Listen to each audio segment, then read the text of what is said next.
Болар болмас нәрселерге мұңаюымыз біздің күш қуатымызды алады. Дүниеге қара көзәйнекпен қарап, жарықты және ондағы жақсы нәрселерді байқамай, өзімізді бақытсыз сезінуге мәжбүрлейді.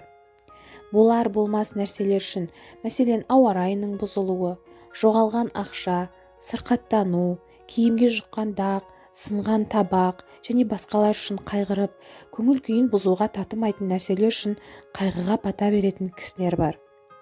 Әрдайым қайғырып, кішкентай қиыншылықтарды ауырлатып үйреніп қалған кісі әрдайым жүнжіп, пұшайман болып жүруімен өзінің өмірін ғана қорғылып қоймай, қоршаған дүниенің сұлулығын көруге де өзіне өзі тосқауыл болады. Болмашы ойлар кісіні ұлы және мағыналы нәрселер туралы ойланудан махрұм қалдырады.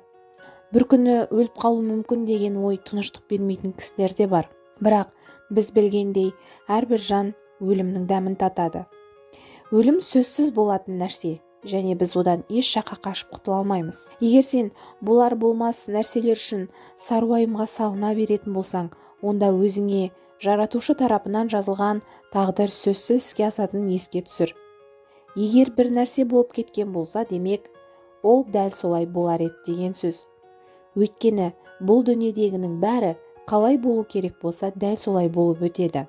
Кісі өзінің ақыл-ойы шектеулі және әлсіз болғандықтан әрдайым өмірінде болып жатқан оқиғаларға дұрыс баға бере алмайды. Өмірге оң көзқараспен қара және бізді сақтаушы, қорғаушы, кешіруші, сүюші, қамтамасыз етуші, бізге шексіз жақсылықтар беруші, жақсылық қалаушы жаратқанға ғана тәуекел ет.